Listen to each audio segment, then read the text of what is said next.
Movie starting scene లో ఒక మాంత్రికుడు ఏదో పూజ చేస్తున్నట్లు మనకి చూపిస్తారు. ఆ మాంత్రికుడు సంపంగి అనే ఆత్మని ఆవాహన చేసుకోవడానికి ట్రై చేస్తూ ఉంటాడు. అప్పుడే అక్కడికి సంపంగి ఆత్మ వస్తుంది. అయితే ఆ సంపంగి ఆత్మ అక్కడ ఉన్నటువంటి ఆ మాంత్రికుడిని అలాగే అతనికి సంబంధించినటువంటి వ్యక్తులందరినీ కొట్టి మాంత్రికుడు చేస్తున్నటువంటి పూజని ఆపి అక్కడి నుంచి వెళ్ళిపోతుంది. నెక్స్ట్ సీన్ లో మనకి అర్ధరాత్రి 2 గంటలకి హైదరాబాద్ లో ఉన్నటువంటి లెగసీ యూనివర్సిటీని చూపిస్తారు. అయితే ఇప్పుడే మనకి రంజిత్ వినుకొండ అనే ఒక ప్రొఫెసర్ ని చూపిస్తారు. అయితే రంజిత్ టైం నైట్ 2 అవుతున్నా నిద్రపోకుండా ఎంతో కష్టపడి ఒక వర్క్ ని అయితే కంప్లీట్ చేస్తున్నట్లు మనకైతే చూపిస్తారు. నిద్ర వస్తే ఎక్కడ పడుకుంటాను అని చెప్పి భయమేసి తనైతే వరుసగా కాఫీలు తాగుతూ ఉంటాడు. అలా రంజిత్ తాగడానికి కాఫీ తీసుకొచ్చినటువంటి ప్యూను రంజిత్తో, నేను ఇక్కడ జాయిన్ అయ్యి 4 రోజులు అవుతుంది సార్, అప్పటి నుంచి మిమ్మల్ని చూస్తున్నాను, రూమ్ నుంచి బయటికి రాకుండా కాఫీ మాత్రమే తాగుతూ ఎంతో వర్క్ చేస్తున్నారు, అసలు అదేంటో నేను తెలుసుకోవచ్చా అని చెప్పి రంజిత్ని అడుగుతాడు ఆ ప్యూన్. అయితే అప్పుడే రంజిత్ ఆ ప్యూన్కి అసలు ఏం జరిగిందో చెప్పడం స్టార్ట్ చేస్తాడు. సరిగ్గా 5 సంవత్సరాల క్రితం ఈ రూమ్ లోనే ఈ కథ మొదలైంది. ఆ రూమ్ డోర్ నుంచి లోపలికి వచ్చిన ఆ ముగ్గురు నా జీవితాన్ని మొత్తం నాశనం చేశారని చెప్పి అసలు ఏం జరిగిందో చెప్పడం స్టార్ట్ చేస్తాడు రంజిత్. ఇక్కడే మన మూవీ మెయిన్ క్యారెక్టర్స్ ని మనకి చూపిస్తారు. వీళ్ళు ముగ్గురు చూడడానికి ఎంతో బుద్ధిమంతుల్లా ఉంటారు, కానీ వీళ్ళ ఒరిజినల్ క్యారెక్టర్స్ ఏంటో ముందు ముందే మనకి అర్థమవుతుంది. రంజిత్ దగ్గరికి వచ్చిన ఆ ముగ్గురు తమ గురించి ఇంట్రడ్యూస్ చేసుకోవడం స్టార్ట్ చేస్తారు. తన పేరు క్రిష్ అని, అలాగే వీళ్ళు తమ కొలీగ్స్ వినయ్ కుంబడి అండ్ మాధవ్ రేలంగిని రంజిత్ కి ఇంట్రడ్యూస్ చేస్తాడు కృష్ణకాంత్. కృష్ణకాంత్ జుట్టుకి రెడ్ కలర్ ఉండడంతో దాన్ని చూసి రంజిత్ అది ఎలా వచ్చిందని చెప్పి అడుగుతాడు. తన ల్యాబ్ లో ఎంతో సీరియస్ గా ఎక్స్పెరిమెంట్ చేస్తున్నప్పుడు ఆ ఎక్స్పెరిమెంట్ ఫెయిల్ అయ్యి రేడియేషన్ వల్ల తన జుట్టు ఇలా కలర్ మారిందని చెప్తాడు. అది సరే, అయినా ఇక్కడికి మీరు ఎందుకు వచ్చారని చెప్పి కృష్ణకాంత్ వాళ్ళని అడుగుతాడు రంజిత్. ముగ్గురు రంజిత్ దగ్గర రీసెర్చ్ అసిస్టెంట్స్ గా జాయిన్ అవ్వి పిహెచ్డి కంప్లీట్ చేద్దాం అనుకుంటున్నట్లు చెప్తాడు. మరి స్పెసిఫిక్ గా నా దగ్గర ఎందుకు జాయిన్ అవుదాం అనుకుంటున్నారని చెప్పి రంజిత్ వీళ్ళని అడుగుతాడు. ఇక వీళ్ళ ముగ్గురు కలిసి, అన్నా నువ్వు తోపు, అన్నా నువ్వు తురుము, చెయ్యాలనుకుంటే పిహెచ్డి నీ దగ్గరే చేయాలి అన్నట్లు రంజిత్ని పొగుడుతూ ఉంటారు. ఇంకా వీళ్ళ మాటలకి రంజిత్ కూడా ఉప్పొంగిపోయి వాళ్ళని తన అసిస్టెంట్స్ కింద జాయిన్ చేసుకోవడానికి ఒప్పుకుంటాడు. అలా వాళ్ళని జాయిన్ చేసుకోవడమే తన జీవితంలో చేసినటువంటి పెద్ద మిస్టేక్ అని రంజిత్ ఆ ప్యూన్తో చెప్తూ ఉంటాడు. అప్పుడే కథ మళ్ళీ ఫ్లాష్ బ్యాక్కి వెళ్తుంది. రంజిత్కి తన రీసెర్చ్లో హెల్ప్ చేయడానికి జాయిన్ అవుతామని చెప్పి వీళ్ళ ముగ్గురు ఆ రీసెర్చ్కి హెల్ప్ చేయకుండా మిగిలినటువంటి ఎక్స్ట్రా కరిక్యులర్ యాక్టివిటీస్ చేస్తూ ఉంటారు. ఈ యాక్టివిటీస్ చేయడంలో కూడా ఒక్కొక్కడు ఒక్కో స్టైల్ అనమాట. అదేంటో ఇప్పుడు మనం క్లారిటీగా తెలుసుకుందాం. ఇక్కడే మనకి మాధవ్ని చూపిస్తారు. పారానార్మల్ ఫిజిక్స్ లో పిహెచ్డీ చేస్తానని చెప్పి వచ్చి రీసెర్చ్ జోలికే వెళ్లకుండా అక్కడ కనిపిస్తున్నటువంటి ఆత్మలతో మాట్లాడుతూ తన లైఫ్ ని చిల్ అవుతూ ఉంటాడు. నెక్స్ట్ సీన్ లో మనకి వినయ్ ని చూపిస్తారు. మెటాఫిజిక్స్ మీద పిహెచ్డీ చేస్తానని చెప్పి వచ్చి పొరపాటును కూడా రీసెర్చ్ అనే మాట రాకుండా తనకి సైన్స్ మీద ఉన్నటువంటి ఇంట్రెస్ట్ తో పిచ్చ పిచ్చ ఎక్స్పెరిమెంట్లు చేస్తూ ఉంటాడు. నెక్స్ట్ సీన్ లో మనకి కృష్ణని చూపిస్తారు. మనోడు జియో సైన్స్ లో పిహెచ్డీ చేద్దామని చెప్పి ఇక్కడ జాయిన్ అయ్యాడు. కానీ రెమో సైన్స్ ని ప్రాక్టికల్ గా ఎక్స్పెరిమెంట్ చేస్తూ ఉంటాడు. రెమో సైన్స్ అంటే అర్థం కాలేదు కదా, అంటే ఏం లేదు ఫ్రెండ్స్, మన కృష్ గడు పెద్ద రసకరాజా. అలా తనకున్నటువంటి టాలెంట్ తో అక్కడికి వచ్చినటువంటి నేహా అనే అమ్మాయిని ఫ్లడ్ చేసి తనైతే బుట్లో పాడేస్తాడు. అలా తనతో అక్కడ రెమో సైన్స్ ప్రాక్టీస్ చేస్తూ ఉన్నప్పుడే రంజిత్ తన ఆఫీస్ కి వస్తాడు. అక్కడ జరుగుతున్నటువంటి ఘోరాలన్నీ చూసి రంజిత్ షాక్ లో ఉంటాడు. తన కూతురుతో ఫ్లడ్ చేసినందుకు కృష్ణని తిట్టి డిస్మిస్ చేస్తానని వార్నింగ్ ఇస్తాడు రంజిత్. ఇక్కడే మనకి అర్థమవుతుంది నేహ రంజిత్ కూతురని. ఏంట్రా నువ్వు మమ్మల్ని తీసేది, ఇంకా తీసేసి సబ్మిట్ చేయకుండా అని క్రిష్ రంజిత్ ని తిడుతూ ఉంటాడు. నన్నే తిడతావా, చూడు మిమ్మల్ని ఎలా డిస్మిస్ చేస్తాను అని చెప్పి వాళ్ళకి వార్నింగ్ ఇచ్చి రంజిత్ తన కూతురిని తీసుకుని అక్కడి నుంచి వెళ్ళిపోతాడు. రంజిత్ తనని తిట్టడంతో క్రిష్ రంజిత్ మీద ఎలాగైనా రివెంజ్ తీసుకోవాలని ప్లాన్ వేస్తూ ఉంటాడు. సీన్ లో రంజిత్ తన కారు దగ్గరికి వస్తాడు. అయితే కార్ యొక్క విండోస్ అనేవి కిందకి డౌన్ చేసి ఉండడంతో రంజిత్ కి డౌట్ వస్తుంది. ఏదైనా పోయిందేమో చెక్ చేయమని ప్యూన్ కి తన కార్ కేసి ఇచ్చి రంజిత్ అయితే ఆఫీస్లోకి వస్తాడు. అలా ఆఫీస్లోకి వచ్చి చైర్లో కూర్చున్న వెంటనే ఎయిర్ బ్యాగ్ బ్లాస్ట్ అయ్యి రంజిత్ పైకి ఎగిరి కింద పడతాడు. అలా ఎగిరి కింద పడినటువంటి రంజిత్ మీద ఫ్యాన్ అయితే పడుతుంది. దాంతో రంజిత్ స్పృహ కోల్పోయి పడిపోతాడు. రంజిత్ కారులో ఉన్నటువంటి ఎయిర్ బ్యాగ్ ని దొబ్బేసి క్రిష్ తన మీద రివెంజ్ ప్లాన్ చేశాడు. అప్పటి నుంచి క్రిష్ వాళ్ళు కాలేజీని తమ అడ్డాగా మార్చుకుని రెచ్చిపోతూ ఉంటారు. తమకు నచ్చినట్టు బిహేవ్ చేస్తూ ఉంటారు, అల్లరి చేస్తూ ఉంటారు. డబ్బులు కావాల్సి వస్తే కాలేజ్ లైబ్రరీ అలాగే ల్యాబ్ ఎక్విప్మెంట్ ని అమ్ముతూ ఉంటారు.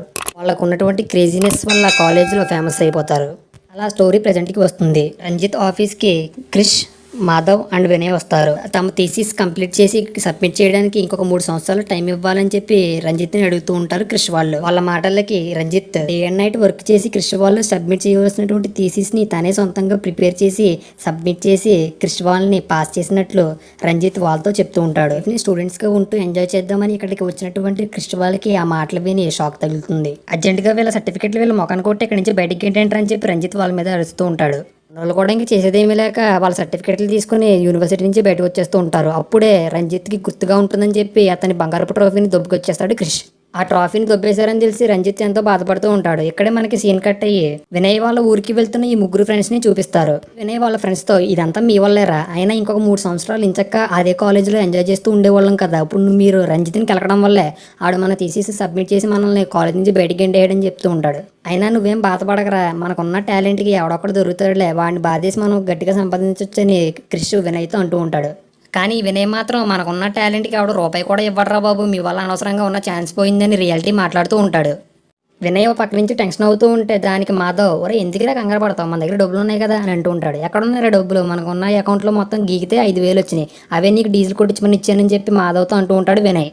వినయ్ మాధవ్తో అలా అంటాడో లేదో రన్నింగ్లో ఉన్నటువంటి వ్యాను ఆగిపోతుంది. ఇప్పుడే అర్థమవుతుంది వాళ్ళు తాగుతున్నటువంటి బీరు మాధవ్కి డీజిల్ కొట్టించమని ఇచ్చిన డబ్బుతో కొన్నదని. మాధవ్ అలా చేసినందుకు వినయ్ మాధవ్ని కొడుతూ ఉంటాడు. ఇక చేసేదేమీ లేక వాళ్ళ ముగ్గురు వ్యాన్ దిగి అక్కడ చుట్టుపక్కల ఉన్న ప్రదేశాలను తిరుగుతూ ఎంజాయ్ చేస్తూ ఉంటారు. అలా నైట్ అవ్వడంతో అక్కడే వాళ్ళ ముగ్గురు పాట పాడుతూ ఉంటారు. అప్పుడే వినయ్కి దూరంగా ఎవరో పూజలు చేస్తున్నట్లు కనిపించి ఆ విషయాన్ని వాళ్ళ ఫ్రెండ్స్తో చెప్తాడు. వాళ్ళ ముగ్గురు ఆ పూజలు చేసే వాళ్ళకి కనపడకుండా దూరంగా దాక్కుని వాళ్ళు ఏం చేస్తున్నారో చూస్తూ ఉంటారు. అక్కడ ఒక మంత్రగాడు గవ్వలతో అష్టాచమ్మ ఆడుకుంటూ ఉంటాడు. అంటే నిజానికి తన చేతిలో ఉన్న గవ్వల్ని ఒకవైపు విసురుతాడు. ఆ గవ్వలు అక్కడ పడగానే నిటారుగా నుంచుంటాయి. అక్కడ తవ్వమని వాళ్ళ మనుషులతో చెప్తాడు ఆ మంత్రగాడు. అలా వాళ్ళు తవ్వుతున్న కాసేపటికి అక్కడ లంకె బిందెలు దొరుకుతాయి. తనకి లంకె బిందెలు దొరికేలా చేసినందుకు ఆ స్వామీజీకి ఆ స్థలం వ్యక్తి డబ్బులు ఇస్తూ ఉంటాడు. భయ్యా నాకు ఇక్కడ డౌట్, ఒకవేళ నిజంగా అక్కడ లంకె బిందెలు ఉన్నాయని చెప్పి స్వామీజీకి తెలిసినప్పుడు స్వామీజీ వెళ్ళి తోకొచ్చు కదా భయ్యా, ఆడికి ఇడికి తవ్విచ్చి మళ్ళీ డబ్బులు ఎందుకు తీసుకోవడం, మరి మీరేమనుకుంటున్నారో కామెంట్ చేయండి. ఇంకా మళ్ళీ స్టోరీలోకి వస్తే ఇప్పుడే అక్కడికి ఒక వ్యక్తి తన కూతురికి దెయ్యం పట్టిందని దానిని వదిలించాలని స్వామీజీని అక్కడి నుంచి తీసుకువెళ్తాడు. అందులో కూడా స్వామీజీ కొంచెం ఇంట్రెస్టింగ్గా ఉండడంతో అతని వెనకాలే ఫాలో అవుతూ వెళ్తారు.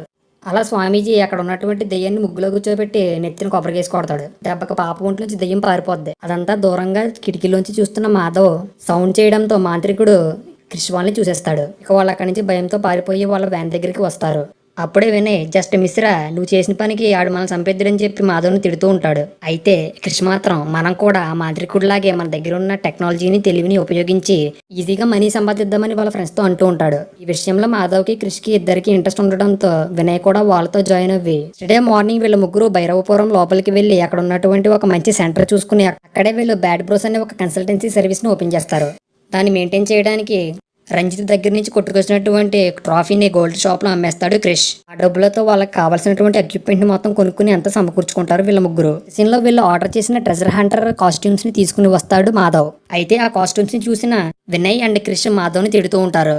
అంటే మాధవ్ ట్రెజర్ హంటర్ కాస్ట్యూమ్స్ ని కాకుండా స్పేస్ సూట్స్ ని ఆర్డర్ చేసి ఉంటాడు. అవి చూసిన వినయ్ కోపంతో మాధవ్ని తిడతాడు. ఇంకా చేసేదేమీ లేక ఆ సూట్స్ తోనే వాళ్ళ ప్రచారం చేయడం స్టార్ట్ చేస్తారు. అలా వీళ్ళ ముగ్గురు 3 టీమ్స్ గా డివైడ్ అయ్యి కనిపించిన వాళ్ళందరికీ వాళ్ళ కన్సల్టెన్సీ సర్వీస్ గురించి చెప్తూ ఉంటారు. అప్పుడే ఒక ఆంటీ వాళ్ళ హస్బెండ్ ని కొడుతూ ఉండడం క్రిష్ చూస్తాడు. వాళ్ళ దగ్గరికి వెళ్ళి తన గురించి చెప్పి తన కన్సల్టెన్సీ సర్వీస్ గురించి చెప్పి అక్కడి నుంచి వెళ్ళిపోతాడు క్రిష్. నెక్స్ట్ సీన్ లో Vinay Rattalu fresh fry centre కి వస్తాడు. అయితే ఊళ్ళో ఉన్న మగాళ్ళంతా రత్తాలు ఫ్రెష్ ఫ్రై తినడానికి అక్కడే క్యూ కట్టి ఉంటారు. అక్కడ ఉన్నటువంటి జనాలకి తమ కన్సల్టెన్సీకి సంబంధించిన పాంప్లెట్లు పంచిపెడుతూ ఉంటాడు వినయ్. అప్పుడే అక్కడ రత్తాలని చూసి ప్రేమలో పడిపోతాడు వినయ్. అయితే రత్తాలు కూడా ఫస్ట్ లుక్ లోనే వినయ్ని చూసి ఇష్టపడుతుంది. అలా రత్తాలతో తన గురించి చెప్పి వినయ్ అక్కడి నుంచి వెళ్ళిపోతాడు. స్టేషన్ లో మాధవ్ తనకి ఇచ్చిన పని చేయకుండా బార్లో కూర్చుని తాగుతూ ఉంటాడు. అయితే మాధవ్కి ఆపోజిట్ లో ఒక వ్యక్తి దెయ్యాలతో మాట్లాడుతూ తనలో తాను మాట్లాడుకుంటూ ఉంటాడు. అది చూసిన మాధవ్ ఈడెవడన్నా అలాగే ఉన్నాడని చెప్పి తనతో వెళ్ళి మాటలు కలిపి తనతో ఫ్రెండ్షిప్ డెవలప్ చేసుకుంటాడు. అప్పుడే ఆ వ్యక్తి తన పేరు అమావాస్య అని, తనకు కూడా దెయ్యాలు కనపడతాయని చెప్తాడు. ఆ మాధవ్ అమావాస్యతో తన కన్సల్టెన్సీ సర్వీస్ గురించి చెప్పి ప్రచారం చేయడానికి హెల్ప్ చేయమని అడుగుతాడు. అప్పుడే అమావాస్య ఆ బార్కు వచ్చినటువంటి వ్యక్తులతో మాధవ్ వాళ్ళ కన్సల్టెన్సీ సర్వీస్ గురించి చెప్పి దీనికి మనం హెల్ప్ చేద్దామని చెప్పి వాళ్ళందరిలో మోటివేషన్ తీసుకొచ్చి మంచి ప్రచారం చేస్తాడు. నెక్స్ట్ సీన్ లో క్రిష్ పాంప్లెట్లు పట్టుకుని ఊర్లో తిరుగుతూ ఉండగా జలజ అనే అమ్మాయి వాళ్ళ ఫ్రెండ్స్ తో క్రిష్ కంట పడుతుంది. అయితే క్రిష్ కి జలజ నచ్చడంతో తనతో వెళ్లి ఫ్లర్టింగ్ చేస్తూ ఉంటాడు. అలా తన కన్సల్టెన్సీ సర్వీస్ గురించి ఏదైనా హెల్ప్ ఉంటే తప్పకుండా కాంటాక్ట్ అవ్వని చెప్పి జలజతో అంటూ ఉంటాడు. అప్పుడే ఒక వ్యక్తి జల్జాకి ప్రపోజ్ చేయడానికి అక్కడికి వస్తాడు. ఇదే టైంలో ఎక్కడి నుంచో తన గ్యాంగ్ వేసుకుని జల్జా వాళ్ళ ఫాదర్ అయితే అక్కడికి వచ్చి ఆ వ్యక్తిని కొడతాడు. అలాగే తనకి చెప్పకుండా బయటకి వచ్చినందుకు జల్జాని కూడా అందరి ముందు కొట్టి జీపెక్కిచ్చుని అక్కడి నుంచి వెళ్ళిపోతాడు. అప్పుడే అమావాస్య జల్జా వాళ్ళ ఫాదర్ గురించి క్రిష్ వాళ్ళతో చెప్తూ ఉంటాడు. జల్జా వాళ్ళ మదర్ కొన్ని సంవత్సరాల క్రితం చనిపోయిందని. అయితే ఒకసారి ఎంజాయ్ చేయడానికి రాజారాం వాళ్ళు తన గ్యాంగ్ తో గోవాకి వెళ్ళినప్పుడు అక్కడ ఈ రష్యా అమ్మాయిని చూసి తనని రెండో పెళ్లి చేసుకున్నాడని అమావాస్య క్రిష్ వాళ్ళతో చెప్తూ ఉంటాడు. నెక్స్ట్ సీన్ లో జలజాక్షి గురించి మాట్లాడుకుంటూ ఉన్నప్పుడే దూరంగా ఊర్లోని గంట మోగుతూ ఉంటుంది. ఆ సౌండ్ విని ఊళ్ళో వాళ్ళందరూ భయపడుతూ అక్కడి నుంచి పారిపోతారు. అసలు ఎందుకు పారిపోతున్నారని చెప్పి కృషి వాళ్ళు అక్కడ ఉన్న వాళ్ళని అడుగుతారు. ఆ గంట మోగిందంటే సంపంగి ఆత్మ బయటికి వస్తుంది అని అర్థం. బయట ఉంటే మిమ్మల్ని కూడా చంపేస్తుందని చెప్పి అక్కడి నుంచి పారిపోతారు. మాటలు విని వీళ్ళ ముగ్గురు కూడా తమ వ్యాన్ లోకి వెళ్లి దాక్కుంటారు. నెక్స్ట్ సీన్ లో తమ కన్సల్టెన్సీ దగ్గరికి ఎవరు రావట్లేదని చెప్పి క్రిష్ వాళ్ళు ఫీల్ అవుతూ ఉంటారు. అయితే అప్పుడే అక్కడికి అమావాస్య తన ఫ్రెండ్ నరసింహాన్ని తీసుకుని వస్తాడు. సింహకి వాళ్ళ అమ్మ కలలో కనిపించి తాను దాచినటువంటి లంక బిందెల గురించి రొద్దు చెప్తుందని నరసింహ క్రిష్ వాళ్ళతో చెప్తూ ఉంటాడు. లంక బిందెలు ఎక్కడున్నాయో మీరే కనిపెట్టాలని వినయ్ వాళ్ళతో చెప్తూ ఉంటాడు ఆ వ్యక్తి. వినయ్ వాళ్ళు కూడా తాము కనిపెడతామని ఒప్పుకుని అక్కడి నుంచి ఆ వ్యక్తిని పంపించేస్తారు. నెక్స్ట్ సీన్ లో ఆ లంక బిందెలు కనిపెట్టడానికి కావాల్సిన ఎక్విప్మెంట్ తీసుకుని వినయ్ వాళ్ళు ఆ వ్యక్తి వాళ్ళ ఇంటికి వెళ్తారు. అలా అమావాస్య హెల్ప్ తో వాళ్ళు ఆ వ్యక్తి ఇల్లు మొత్తం వెతికి లంక బిందెలు కనిపెట్టి చూపిస్తారు. వీళ్ళు కనిపెట్టి ఇచ్చినందుకు డబ్బులు ఇస్తుంటే క్రిష్ వాళ్ళు డబ్బులు వద్దని దానికి బదులుగా వాళ్ళ కన్సల్టెన్సీ గురించి ఊళ్ళో వాళ్ళందరికీ చెప్పమని ఆ వ్యక్తితో అంటూ ఉంటారు. అలా నెక్స్ట్ డే మార్నింగ్ అప్పుడే లేచినటువంటి క్రిష్ వాళ్ళని చూపిస్తారు. అయితే వాళ్ళ కన్సల్టెన్సీ ముందు జనాలు ఎక్కువ ఉండడంతో ఆశ్చర్యపోతారు క్రిష్ వాళ్ళు. వెంటనే మళ్ళీ కొత్తగా ఆర్డర్ పెట్టినటువంటి ట్రెజర్ హంటర్ కాస్ట్యూమ్స్ వేసుకుని వాళ్ళైతే డ్యూటీలోకి దిగుతారు. ఇప్పుడే వాళ్ళ దగ్గరికి క్రిష్ స్టార్టింగ్ సీన్ లో కనిపించినటువంటి కపుల్ వస్తారు. తన హస్బెండ్ కి ప్రాబ్లం ఉందని ఆ ప్రాబ్లమ్ ని మీరే క్యూర్ చేయాలని చెప్పి క్రిష్ వాళ్ళతో అంటూ ఉంటుంది ఆ ఆంటీ. వినేవాళ్ళు కూడా ఆ ప్రాబ్లమ్ ని క్లియర్ చేస్తామని చెప్పి ఆంటీని అక్కడి నుంచి పంపించేసి వాళ్ళ హస్బెండ్ మీద వీళ్ళ ప్రయోగాలు స్టార్ట్ చేస్తారు. అలా ఒక లేజర్ గన్ తో ఒక టైప్ ఆఫ్ ఫోర్స్ ని ఆ వ్యక్తి లోపలికి పంపిస్తారు. అయితే ఆ ప్రయోగం సక్సెస్ అయ్యి అతనికి ఉన్నటువంటి ప్రాబ్లం క్లియర్ అయిపోతుంది. అలా ఒక్కొక్కటిగా అందరి ప్రాబ్లమ్స్ క్లియర్ చేస్తూ క్రిష్ వాళ్ళు జనాల్లో మంచి పేరు తెచ్చుకుంటారు. ఏ మాత్రం సీరియస్నెస్ లేకుండా వాళ్ళకు ఉన్నటువంటి మిడిమిడి జ్ఞానంతో ప్రజల మీద ప్రయోగాలు చేస్తూ ఉంటారు. అయితే అది వీళ్ళ లక్కో లేదా వాళ్ళ అదృష్టమో తెలియదు కానీ వీళ్ళ చేస్తున్నటువంటి ప్రయోగాల వల్ల ఎవరు చనిపోరు. అలాగే వాళ్ళకు ఉన్నటువంటి ప్రాబ్లమ్స్ క్లియర్ అయిపోతూ ఉంటాయి. నెక్స్ట్ సీన్ లో వినయ్ వాళ్ళు జలజాక్షి వాళ్ళ ఫాదర్ ప్రెసిడెంట్ రాజారాం వాళ్ళ ఇంటికి వెళ్తారు. అక్కడికి వెళ్లి రాజారాం సెకండ్ వైఫ్ కి దెయ్యం పట్టడంతో ఆ దెయ్యాన్ని వదిలించడానికి ట్రై చేసి మొత్తానికి ఆ దెయ్యాన్ని వదిలించి అక్కడి నుంచి వెళ్తూ ఉన్నప్పుడే క్రిష్ జలజాక్షిని చూసి నవ్వుతూ తన వ్యాన్ తీసుకుని అక్కడి నుంచి వెళ్ళిపోతారు. ఇక్కడ మనకు అర్థమవుతుంది జలజాక్షికి కూడా క్రిష్ అంటే ఇష్టమని. నెక్స్ట్ సీన్ లో ప్రశాంతంగా నిద్రపోతున్న క్రిష్ కి నిద్దట్లో ఎవరో అమ్మాయి పిలుస్తున్నట్లు అనిపిస్తుంది. అలా నిద్దట్లోంచి మెలకులోకి వచ్చినటువంటి క్రిష్ ఆ వాయిస్ ని ఫాలో చేసుకుంటూ అర్ధరాత్రి పూట నడుచుకుంటూ అడవిలోకి వెళ్ళిపోతాడు. అలా సంపంగి మహల్ దగ్గరికి వచ్చినటువంటి క్రిష్ లోపలికి వెళ్ళబోతే స్టార్టింగ్ సీన్ లో సంపంగిని పట్టుకోవడానికి ట్రై చేసిన మాంత్రికుడు క్రిష్ ని ఆపి వెనక్కి పంపించేస్తాడు. అలా వస్తున్న ప్రాసెస్ లోనే క్రిష్ కి ఒక లాకెట్ దొరుకుతుంది. ఆ లాకెట్ ని తీసుకుని చూసినటువంటి క్రిష్ చుట్టూ ఒక స్టార్ సింబల్ లో మంట రావడం స్టార్ట్ అవుతుంది. అదంతా చూసిన క్రిష్ కి వెంటనే కొన్ని విజువల్స్ ఫ్లాష్ అవుతాయి. నిద్రలోంచి మెలకులోకి వస్తాడు క్రిష్. అప్పుడే క్రిష్ అదంతా కల అనుకుంటాడు. అయితే క్రిష్ కలలో చూసినటువంటి లాకెట్ మెడలో ఉండడంతో క్రిష్ అది నిజమా లేదా కల అని కన్ఫ్యూజన్ లో పడతాడు. ఆ లాకెట్ ఎక్కడ ధర అని వినయ్ క్రిష్ ని అడిగినప్పుడు తనకి జిమ్ కోచ్ ఇచ్చాడని వినయ్ తో చెప్తాడు క్రిష్. నెక్స్ట్ సీన్ లో వినయ్ వాళ్ళు వాళ్ళ వర్క్ చూసుకుంటూ ఉన్నప్పుడే అక్కడికి జలజాక్షి వస్తుంది.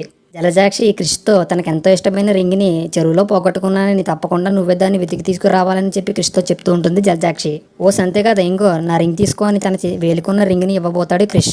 వనజాక్షి తన పోగొట్టుకున్న రింగ్ వాళ్ళ అమ్మ గుర్తుగా తన దగ్గరున్న ఒకే ఒక జ్ఞాపకం అని క్రిష్తో చెప్తుంటుంది జలజాక్షి. ఆ మాటలకి క్రిష్ తప్పకుండా నీ రింగ్ ని వెతికి పెడతానని జలజాక్షికి మాట ఇచ్చి తనని అక్కడి నుంచి పంపించేస్తాడు. ఈ బ్యాడ్ బ్రోస్ వల్ల లంకి బిందెలు తీసినటువంటి మంత్రగాడి దగ్గరికి వచ్చే వాళ్ళు కూడా రావడం మానేస్తారు. దీంతో ఆ మంత్రగాడి బిజినెస్ ఎంతో దెబ్బతింటుంది. నెక్స్ట్ సీన్ లో రత్తాలు ఫ్రెష్ ఫ్రై సెంటర్ దగ్గర రత్తాలతో మాట్లాడుతున్నటువంటి వినయ్ దగ్గరికి క్రిష్ వస్తాడు. రేపు వనజాక్షి బర్త్డే అని తనకి ఏ విధంగా అయినా సరే సర్ప్రైజ్ ఇవ్వాలని చెప్పి క్రిష్ వినయ్తో చెప్తూ ఉంటాడు. అప్పుడే అక్కడికి ఆటోలో ఒక అనౌన్స్మెంట్ వస్తుంది. అమావాస్య కావడంతో సంపంగి పవర్ రోజు దానికంటే డబల్ అవుతుంది, సో ఎవరు బయటికి రావద్దని చెప్పి ఒక అనౌన్స్మెంట్ వస్తుంది. అనౌన్స్మెంట్ విని అక్కడ ఉన్నటువంటి ప్రజలందరూ వాళ్ళ ఇళ్ళకి పరిగెడుతూ ఉంటారు. అయితే క్రిష్ మాత్రం జలజాక్షికి ఏ విధంగా అయినా సరే హెల్ప్ చేయాలి, తనకి సర్ప్రైజ్ ఇవ్వాలని చెప్పి వినయ్తో చెప్తూ ఉంటాడు. ఆ మాటలకి వినయ్ విన్నావు కదా అనౌన్స్మెంట్ ఎలా వచ్చిందంటే ఆ దెయ్యం మనం కూడా చంపేస్తుంది, నడే ఇక్కడి నుంచి వెళ్ళిపోతామని అంటూ ఉంటాడు. క్రిష్ మాట వినకపోవడంతో రత్తాలు ఈ ఊర్లో ఎవరైనా ఎక్కువగా భయపడేది కేవలం ఆ సంపంగి దెయ్యానికి మాత్రమే. ఈ రోజు దాని పవర్ ఎక్కువ ఉండడంతో ఎవరు బయటికి రారు. హీరో ఒకరు సంపంగి దెయ్యంలో తయారయ్యి ఆ ఇంటికి వెళ్లి వాళ్ళని భయపెట్టండి. ఈ టైంలో క్రిష్ వెళ్లి జలజాక్షికి సర్ప్రైజ్ ఇచ్చి వచ్చేస్తాడు అని వాళ్ళకి ప్లాన్ చెప్తుంది. ఈ ప్లాన్ అందరికీ నచ్చడంతో అలాగే చేయడానికి ప్రొసీడ్ అవుతారు క్రిష్ వాళ్ళు. అయితే సంపంగి దెయ్యం కింద వినయ్కి వేషం వేసి జలజాక్షి వాళ్ళ ఇంటికి వస్తాడు. అలా గోడ దూకి ఇంట్లోకి వెళ్ళినటువంటి వినయ్ కరెంట్ ఆఫ్ చేసి వాళ్ళ ఫ్రెండ్స్ ని తల దూకి వెళ్లి వెతకమని చెప్తాడు. ఇక్కడే మనకి తన రెండో వైఫ్ తో ఎంజాయ్ చేస్తున్నటువంటి రాజారాం ని చూపిస్తారు. రాజారాం వైఫ్ సడన్ గా దెయ్యం పట్టినట్టు ప్రవర్తిస్తూ అక్కడి నుంచి వెళ్ళిపోతుంది. తన వైఫ్ ని వెతుకుంటూ రాజారాం కూడా బయటికి వస్తాడు. దెయ్యం కాస్ట్యూమ్ లో ఉన్నటువంటి వినయ్ని తన వైఫ్ అనుకుని రాజారాం వినయ్ని తీసుకుని అక్కడి నుంచి వెళ్ళిపోతాడు. ఈ గ్యాప్ లోనే క్రిష్ జలజాక్షిని కలిసి తనకి తన రింగ్ ని ఇచ్చి ప్రపోజ్ చేస్తాడు. జలజాక్షి కూడా క్రిష్ ప్రపోజల్ ని ఓకే చేస్తుంది. తనతో ఉంది తన వైఫ్ కాదని తెలుసుకున్న రాజారాం ఇంట్లోకి వచ్చిన వాళ్ళని చంపేద్దాం అనుకుంటాడు. అప్పుడే అక్కడికి వచ్చినటువంటి అమావాస్య హెల్ప్ తో వీళ్ళ ముగ్గురు సేఫ్ గా పారిపోతారు. నెక్స్ట్ సీన్ లో రాజారాం మనుషులు వినయ్ వాళ్ళ దగ్గరికి వచ్చి క్రిష్ వాళ్ళని తమతో పాటు తీసుకుని పంచాయతీ దగ్గరికి వస్తారు.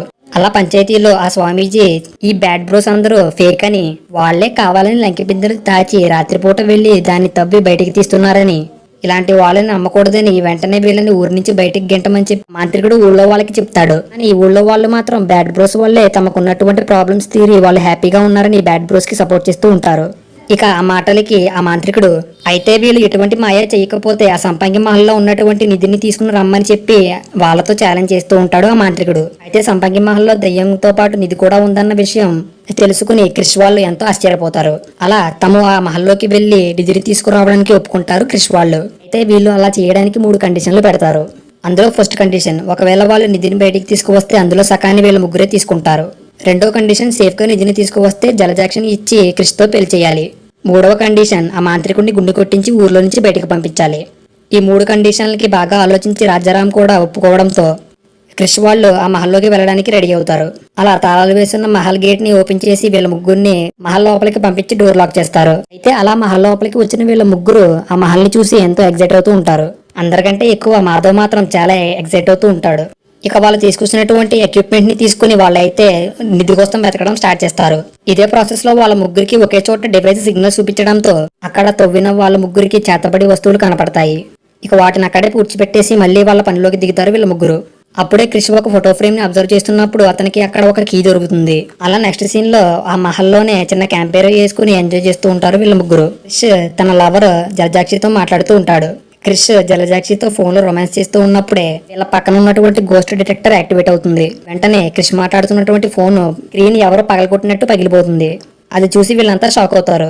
అలా 12ంటికి వీళ్ళు పడుకున్నప్పుడే మహల్లో ఎవరో నాట్యం చేస్తూ ఒక ఆత్మ కనపడుతుంది. నెక్స్ట్ డే మార్నింగ్ నిధిని వెతుకుతున్న మాధవ్ కి ఒక గదిలో వారియర్ వాడినటువంటి వస్తువులు కనపడతాయి. ఆ కత్తిని షీల్డ్ ని తీసుకుని మాధవ్ వాటితో విన్యాసాలు చేస్తూ ఉంటాడు.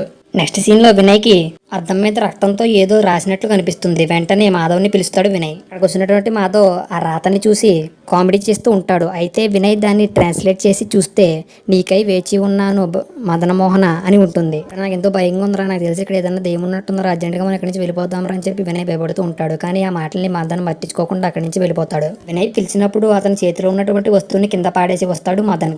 కానీ వెనక్కి వెళ్ళి చూసేటప్పటికి ఆ రూమ్ లో అతను ఎక్కడి నుంచి తీసాడో ఆ వస్తువులు మళ్ళీ అదే చోటికి వెళ్ళి ఉంటాయి. అలా భయంతోనే ఆ మహల్లో నిధి కోసం వెతుకుతున్న వినయ్కి ఒక చోట చిరిగిపోయినటువంటి చీర అలాగే గజ్జలకి ఉండేటటువంటి మువ్వలు కనపడతాయి. ఇప్పుడే దూరంగా టేబుల్ మీద ఉన్నటువంటి పాత బాక్స్ శబ్దం చేస్తూ దానికి అదే ఊగిపోతూ ఉంటుంది. వెంటనే భయంతో వినయ్ మాధవ్ని పిలుస్తాడు. అయితే మాధవ్ ఆ బాక్స్ దగ్గరికి వెళ్ళి చూసేటప్పటికి అక్కడ లోపల ఏమీ ఉండదు.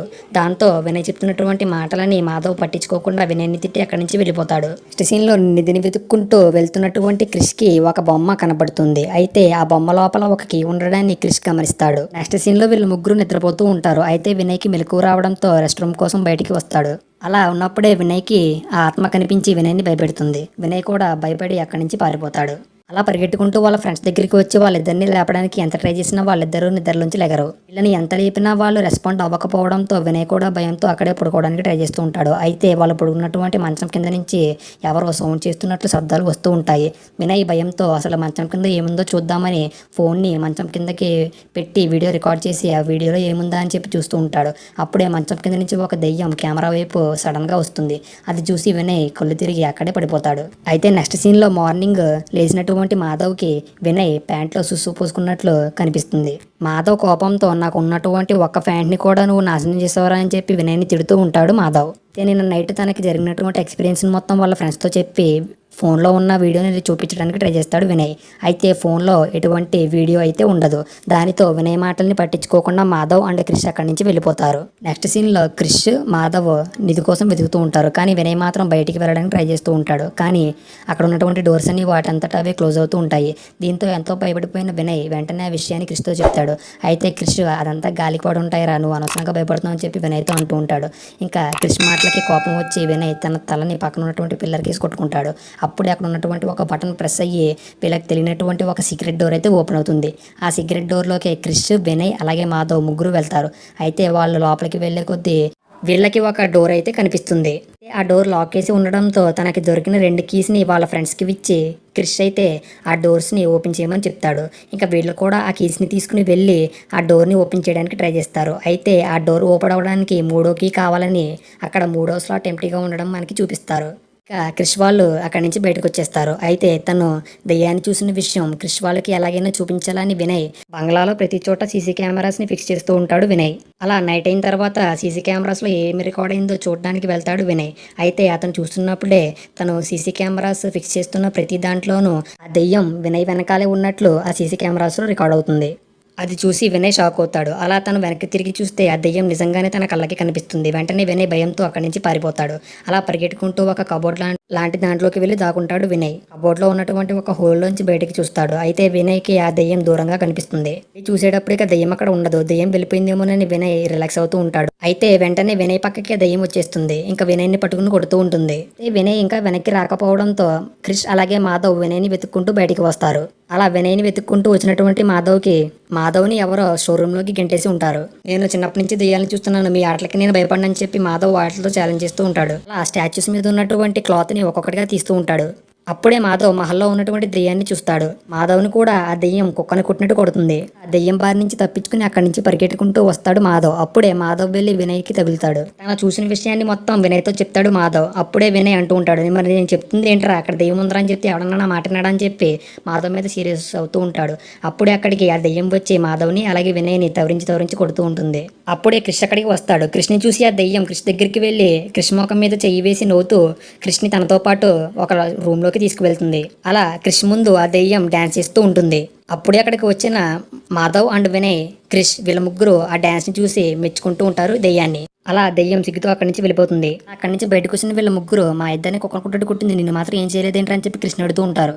అంటే నేను ఆ దెయ్యానికి నచ్చానేమో రా, అమ్మాయిలకే కాదు నేను దెయ్యానికి కూడా బాగా నచ్చుతున్నానని చెప్పి క్రిష్ గొప్పలు చెప్తూ ఉంటాడు. ఇదే ఛాన్స్ అనుకుని వినయ్ అలాగే మాధవ్ క్రిష్ని ఇంకొకసారి ఆ దెయ్యం దగ్గరికి వెళ్ళి నిధి ఎక్కడ ఉందో అడగమని పంపుతారు. మాధవ్ కూడా అక్కడ దొరికినటువంటి పిచ్చ మొక్కలతో ఒక బుకే తీసుకుని మళ్ళీ ఆ ఆత్మతో మాట్లాడడానికి వెళ్తాడు. అక్కడికి వచ్చిన క్రిష్ని చూసి ఆ దెయ్యం సిగ్గుపడుతూ ఉంటుంది.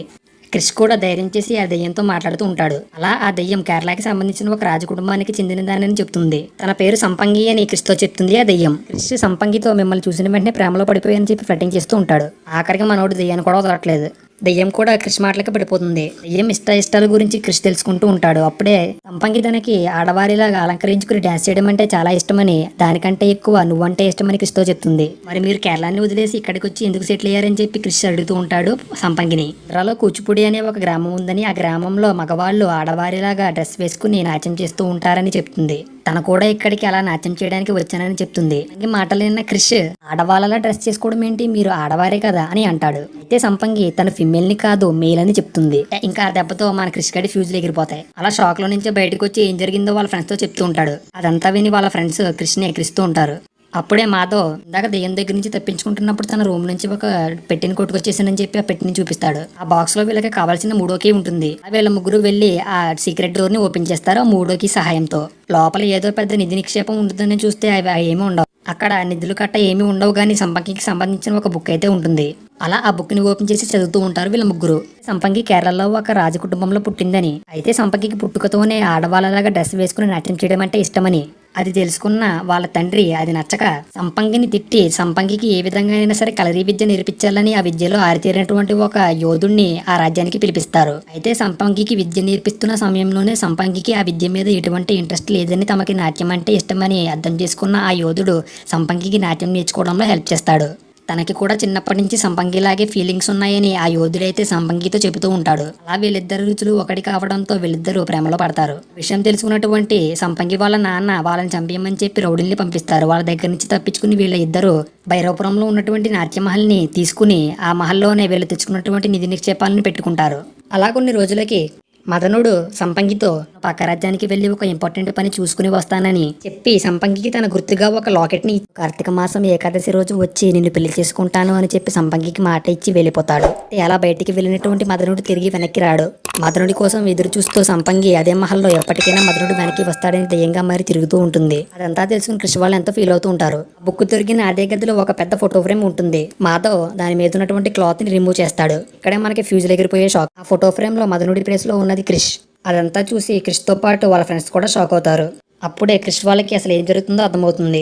చూడటానికి అచ్చు మదన్ మోహన్లో ఉండడంతోనే సంపంగి క్రిష్ని ఏమీ చేయకుండా వదిలేసిందని అర్థమవుతుంది. దీన్నే అడ్వాంటేజ్ గా తీసుకుని ఆ నిధిని సంపంగి ద్వారా పొందాలని క్రిష్ వాళ్ళు ఆలోచిస్తూ ఉంటారు. అటువంటి మదన మోహనుడి డ్రెస్ ని క్రిష్ కి వేసి సంపంగి దగ్గరికి మళ్ళీ మాట్లాడమని పంపిస్తారు. మదన మోహనుడి వేషంలో ఉన్నటువంటి క్రిష్ ని చూసి సంపంగి ఎంతో ఆనందంతో ఫీల్ అవుతుంది. నువ్వు నన్ను పెళ్లి చేసుకుంటావా అని చెప్పి క్రిష్ ని అడుగుతుంది సంపంగి. వందల సంవత్సరాల నుంచి సంపంగి పడుతున్నటువంటి బాధని అర్థం చేసుకున్న క్రిష్ తనని పెళ్లి చేసుకోవడానికి ఒప్పుకుంటాడు.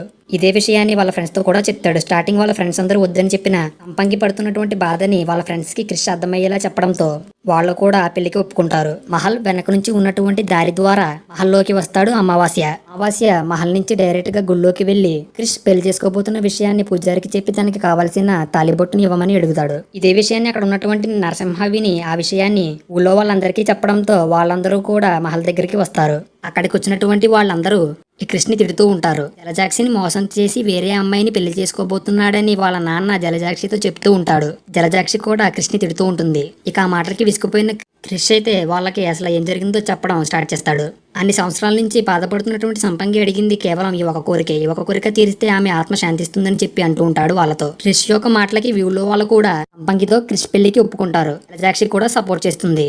అలా పెళ్లి చేసుకునే టైంకి తాలిబొట్టు కనిపించింది. స్టార్టింగ్ సీన్ లో ఉన్న మాంత్రికుడు అక్కడికి వచ్చి ఆ పెళ్లిని ఆపడానికి ట్రై చేస్తాడు. అయితే సంపంగి కోపంతో ఆ మాంత్రికుడిని కొట్టి వాళ్ళందరినీ అక్కడి నుంచి పంపించేస్తుంది. అప్పుడే క్రిష్ సంపంగికి తాలి కడతాడు. సంపంగి ఆత్మ ఎంతో ఆనందంతో క్రిష్ని జాగ్రత్తగా ఉండమని అక్కడి నుంచి వెళ్ళిపోతుంది.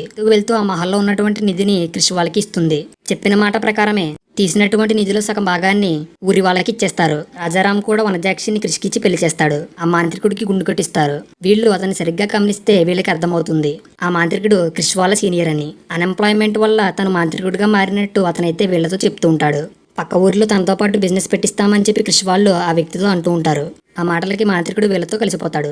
ఆ మహల్ కూడా వీళ్ళ ముగ్గురిదే కావడంతో తమ పార్ట్నర్స్ తో అక్కడ హ్యాపీగా ఉన్నటువంటి క్రిష్ అలాగే వినయ్ని చూస్తూ ఉంటాడు మాధవ్. అప్పుడే ఆ మహల్లో ఒక రూమ్ నుంచి ఎవరో నాట్యం చేస్తున్నట్లు సౌండ్లు రావడంతో మాధవ్ అక్కడికి వెళ్లి చూస్తాడు. అక్కడ దేన్నో చూసి మాధవ్ భయపడినట్లు చూపించి పార్ట్ 2కి లీడ్ ఇచ్చి మూవీని అయితే ఎండ్ చేస్తారు. మీకు మూవీ నచ్చిందని అనుకుంటున్నాను. నచ్చితే తప్పకుండా వీడియోని లైక్ చేసి మన ఛానల్ సబ్స్క్రైబ్ చేయండి. మరొక మంచి మూవీతో కలుసుకుందాం. అందటి వరకు బై ఫ్రెండ్స్.